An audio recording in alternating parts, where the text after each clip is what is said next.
what would be your other alternative for the energy sector, given the kind of predicaments that we have? Clean energy. We don't have to rely so much on solar. I mean, so much on hydro power. Let's live with solar. I've traveled in a few countries here in Africa. I've been in Senegal, and they ventured in solar, and we have really good sun in Uganda. We've not tapped into that, you know.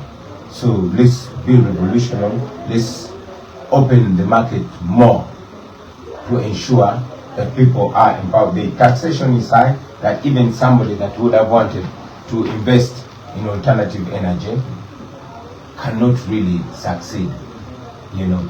Let's open, let's make the taxation a little bit low, and we'll find alternatives. Yeah. The question, I come to the question of security. President Museveni always bosses around about bringing good security and peace in the country, and with all the problems that come with it, at least we will not have a civil unrest. The political security question is something that will be on your desk from the first minute you enter State House. How are you tackling this? How are you going to tackle the question? Before we even talk about the security, let's ask who brings the insecurity. Who brings the insecurity? I think security should not just be in the hands of a few people. It should be within the entire population. The population should own up themselves. And again, we should think ahead. We shouldn't think like we're in the 60s. Who in America is going to, which leader is going to say, okay, we're having security? Or in Tanzania, or even in Kenya. Kenyan president, the Kenyan president cannot start saying, we are giving you security. Because that's a given. In a functional state, that is a given. The duty of the military is to keep the border safe, and we've not been attacked in the longest time that I know. So we should not be bragging about security. In fact, the military should have moved past just securing our borders to being functional, because we're not at war with anybody. Some of them are, like the engineering brigade, as we've seen, they have built the Nambole Stadium and whatever, some of the things. Well, that is something to put to question, but I'm talking about the function of the military and the function of the police as well. We invest so much in security. In fact, too much.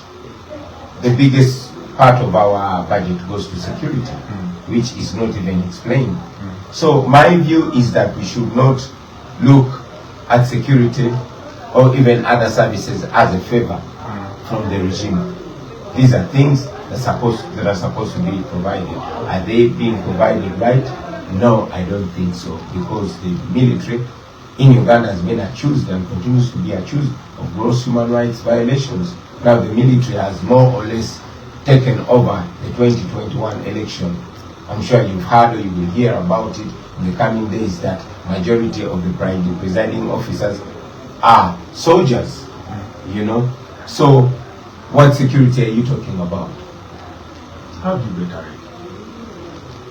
By ensuring that the military, the police and all other institutions of state live and operate as per their constitutional mandate. Not to play politics, not to be used as tools of operation, as, you know, tools to play politics with by the current regime. So the NRM regime cannot really brag about any security. Let's go to the governance question, which is very, very, very important. We've seen the constitution of Uganda so many times, of course, thrown through the window. But we also know that the same constitution gives the president a lot of power. Yes. The president wields a lot of power. What do you say about this? That is wrong. That is wrong. And even if our constitution gave the president a lot of power before it was tampered with, at least that power had brakes. You know, president was empowered, but only empowered within the confines of the constitution and within the term, the limits of the age and the terms of the president. The first thing that they threw out of the constitution was the term limits. You know, so the power of the president was no longer limited by the terms, but at least it was limited by the mental capabilities, because even General 7 himself said it, that after 75 you cannot entrust somebody with the authority to run a country. When that reality hit him, they removed that. Now we are both having a president that is way past his terms, but also way past his health, his biological abilities, and that is how dangerous a state Uganda is. So you talk about introducing cracks within the constitution. Absolutely, reintroducing them because they were there. Yeah. Let's look at something like the president appoints every minister in this country. Of course, with approval from Parliament, which I don't know whether they can. Yeah, he appoints all the leaders of all these authorities, the heads of the authorities, even the accounting officers and all that. That's a lot of power. Is this something you would reduce on yourself, and how? Yeah, to begin with, and I've not said this before, but we are going to reduce the size of the parliament. We shall call for a referendum to downsize the parliament, and not only that, because I mean, very many majority of the MPs don't even say what throughout the entire term. Reduce it to about how much? That is going to be discussed. It shouldn't be a one-man decision. But my firm decision is that we should thoroughly downsize it. And secondly,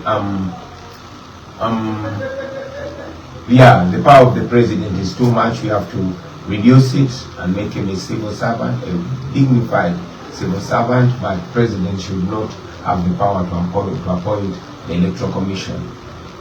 You know, the president should not have the power to appoint judges. There should be Judicial Service Commission, supervised of course by Parliament and all that. So those and more are the limits that we want to put on the power of the presidency. Yeah. You talked about something very important, and that's the size of the parliament. But just look at the country in terms of cost of administration. Cost, I don't know whether it has been brought by the decentralization, but talk about the cost of administration vis-a-vis the tendency of decentralization in the same way. What would you do about it? Ask the question again, please. You talk about the size of the parliament. It's big, you're going to downsize it.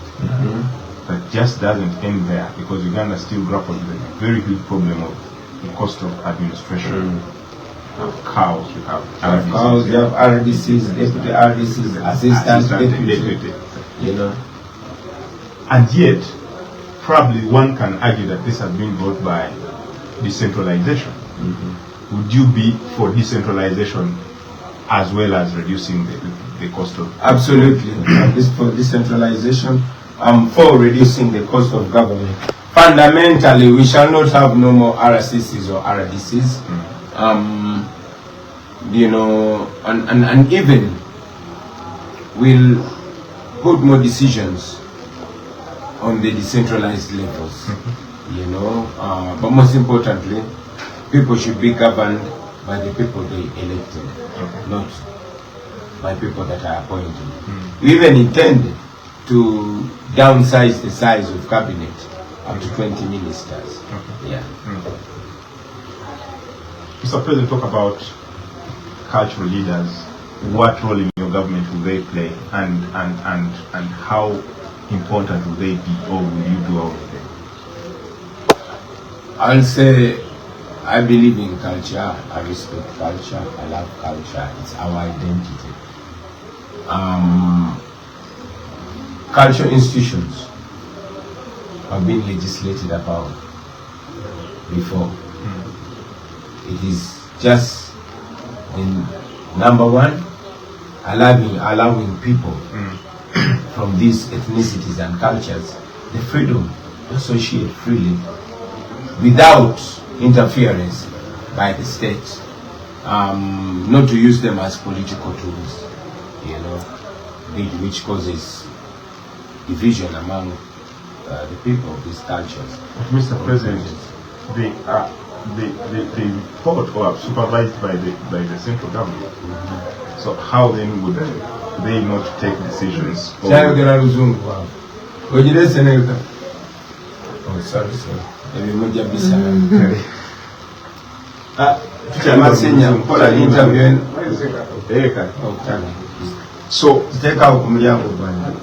you see, cultural leaders and cultural institutions exist in close supervision by the central government. Yes. So that means there is, in every way, that there has to be some kind of interference here and there. How are you going to do it different? No, there doesn't have to be any interference. There doesn't have to be any interference. Cultural institutions, they're like religious institutions, you know, and the law provides for how they relate with the central government, and it shall be observed as such. My assertion is that the government that I will be leading will not try to use the cultural institutions or even religious institutions to play politics. We respect them and relate them with dignity and honor. Just like the president relates with an archbishop with full respect, or with a cardinal, or with the mufti. The president will relate with the chief or the king of any other culture, of any culture, with full respect from the state as it is in accordance with the law. Yeah. The government, current government or current regime, say, and they will be given equal respect and equal accordance. You were asking a question? Yeah, I was asking that the current government grapples with the question of federalism. Is this something you think about coming as a president, reintroducing federalism? There are so many things that are being suggested. The people of Uganda should be given a chance to decide what they want. Informed, educated, and then given a chance to suggest. It's unfortunate that political education will be banned in schools. So the young generation does not even know different formats of governance. You know, they rely on propaganda from the state. You know, but once they are given a chance to decide, then they should decide upon anything as the people of Uganda. Whatever they vote for, they should be able to do. I know that we moved away from this, but there used to be where a cultural leader of a certain group is president, like we saw Kabaka Mutesa, and you, the president, become prime minister, but you have executive powers and then on the other. Is this something you think about that we are reintroduced? Like the post-1962. We have a constitution. We have a 1995 constitution, which was a very beautiful document. Only that it is not respected. You know, the people of Uganda, I believe in an aware population, an enlightened and sensitized population. Once the population is sensitized, the population can make an informed decision. You know, I don't want my philosophy of life is not to decide for people what they want, but awakening them to be able to make a choice. The meaning of freedom to me is the ability to choose whether to sleep on the floor or on the bed. It should be a choice, you know, whether to eat or fast. It should be a choice. Once a human being has a choice, then that human being is fully alive. So all we want to do is give people a choice. Give the people of Uganda a choice enable them to make a choice through their vote. Yeah. Let's shift gears and go a little bit into our region, into the geopolitics. We saw what happened in Kenya in terms of maandamano. We've seen what has happened in Tanzania because the election in favor.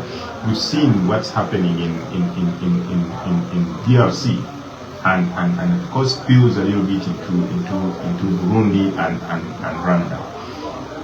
But you are a person in the middle here, and you know that a war in Kenya, for instance, which is our biggest financial, trade partner, or Rwanda, or Tanzania, affects us.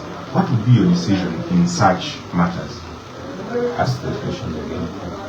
They are our neighbors in the region, have their internal squabbles and fights. But you know that these fights affect us as Uganda. What would be your decision as a person in terms of relating with these people to make sure that some of these are quelled? I would want all leaders to know that wherever there's oppression, people will fight back. You know, we all know what caused the demonstrations and later on riots in Kenya. We all know what caused the situation in Tanzania. You know, the disrespect of democracy and the rule of law. You know, so the right thing should be done by the leaders in these places. Now that it's not done and it's affecting you, what would be your... I would do the right thing. I would do the right thing. I always want to ooze of positivity, you know. We do the right thing and hope that other people will emulate us. Be sure that Uganda has always been a bad example in terms of democracy. And I'm sure that it's because of Museveni's misrule that some leaders, especially in Kenya and Tanzania, have picked the examples, the bad examples, which I think should by all means be avoided. We in Uganda should be a good example. As we're fighting for democracy, when we achieve it, we should be exemplary to the rest of East Africa. Mr. President, there is a war in Congo. And each of course we under the umbrella of the East African Army, each of these neighbors deployed. But then these fights are spilling into your country. But you want to respect, and every answer you are giving is respect for sovereignty. That's what I want to assure. How will you deal with these kind of inflows of fight within the neighbors? I would look for the cause before I address the consequence. I look for the disease before I address the symptom. It's just political unrest within their country. They are fighting for power, two leaders. And then they have so many rebels. I mean, those fights are coming within your country. Have you looked at our responsibility? About the same, our involvement? When you look deeply, you'll find that we, as the Uganda Army, are more or less the oil beneath the flame. And when we stop being the oil beneath the flame, maybe that will cease. And when the unrest ceases, we'll have less inflow of refugees into Uganda.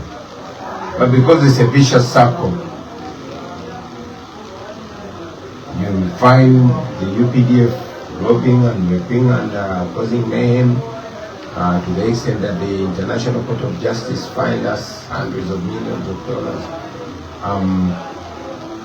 The refugees that come from those places that we destabilize flow into Uganda as refugees, and we purport to host them and treat them well, thereby winning international silence about our atrocities just because we take care of the consequence that comes out of that meddling. So that's why I'm saying I would address the cause. So you would not allow refugees into your country? No, we definitely allow refugees who are Africans. We are brought up with Ubuntu. But my point is, dealing with the problem is not only treating the symptoms, but healing the cause. Would you take your army to help the government of Congo fight their rebels? Is that what you're saying?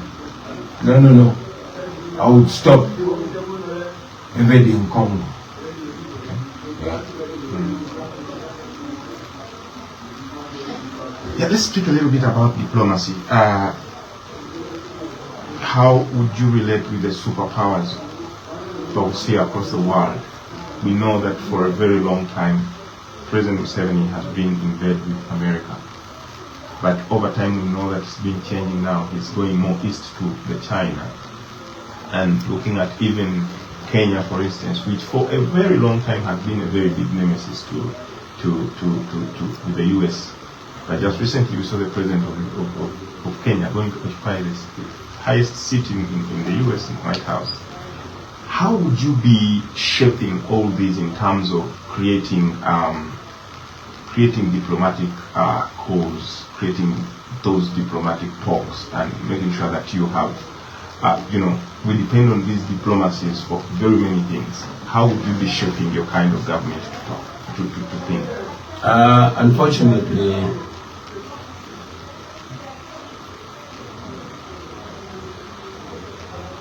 African leaders lately tend to relate with Western countries, not for the benefit of their people, but for regime survival, which I think shouldn't be the case. As president, my biggest focus would be here, empowering our people locally, making sure they relate with their own land and make the best out of it. So, President, we don't live in isolation. Yeah, we absolutely don't live in isolation, but first things first. Not so many years ago, maybe 50 or 40, China was not in the place where it is. But they took time to study themselves. This is the same module that Thomas Sankara used to, in just 3 years, transform Burkina Faso, and so is Traore. And I'm not saying we are downloading Traore or Sankara policies, because there's so much that I disagree with them as well. My point here is, I would promote a belief, because it's a belief that I hold, that Uganda will not be transformed by anybody else apart from our ourselves. So I would spend more time seeing how it works, how we can use what we have, so we pull ourselves up by our own bootstraps. But also, I would relate with the international community, with the superpowers, not as a beggar, but as a business partner. Not looking for charity, but for partnership. Maybe a question about you. How is your relationship with some of the embassies around in the country? Is there a time you just need to talk about the country, talk about what's happening and things like that? Well, we have a good, cordial relationship with all nations and all embassies. Because in any case, I'm a Ugandan leader, prospective president, and when I take over as president, not if, when I take over as president, I find myself having to relate with them, or they'll find themselves having to relate with me and my team. So we maintain a cordial, decent relationship. We don't necessarily have to take their policies for Bible truth, because we are a sovereign country. But we hold so dear they share the values of democracy, respect for human rights and the rule of law, and the like. The trend that's coming within, especially the West African states, whereby people your age, Burkina Faso's, Traore, all those. Do you see this happening in East Africa or even in Africa or Uganda to be particular in the near future, in changing guard from the old to the young people? Absolutely. There's only one thing that cannot be stopped in the world, and that is change.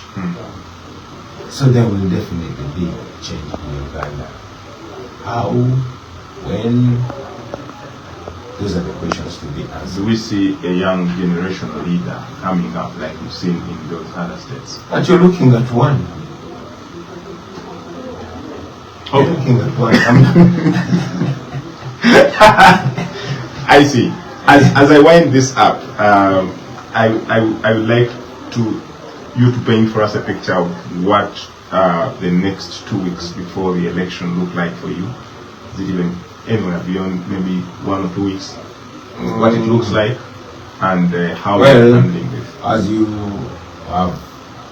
must have heard, there's been heightened abductions and arrests, and we expect this. I have reported about it. Yes, exactly. We expect more of that. You know, we expect more intimidation. We expect the regime to deploy the military and police and polling station. We expect the internet shut down. But we have encouraged the people of Uganda to stay firm and demand for what is rightly. Excuse me. As a leader, and a leader that believes in non-violence, and a leader that knows that I'm targeted and followed everywhere, I use the time that I have to preach as far wide as possible. Jesus did not build the churches that we see. No, just preached the gospel. Yeah. Even, I mean, the best mosque that we have in the world today, maybe Nabi Muhammad never saw it or even looked at it. Yeah. So, we are preaching and fighting. And it's our hope and prayer that we are going to see freedom in our lifetime and in our kind of youthful days. But whatever it is, for me as an individual, I've persuaded myself and come to terms with the fact that whatever it is, I as an individual must not give up. We as a generation must not give up. Not giving up is a victory in itself. You cannot defeat somebody that does not give up. So if you don't give up, you are never defeated. And for me, as an individual, I'm running for president. But my most important agenda is to keep the hope alive. For as long as the hope keeps alive, it's a win. Yeah. On the 16th or 17th or thereabout, the Electoral Commission will be announcing the figures. What is your projection in terms of your figure? Beating Museveni with how many? Honestly, we can beat Museveni in a free and fair election. I'm looking at us winning between 80 to 85% of the vote nationwide. Thank you very much, Mr. President.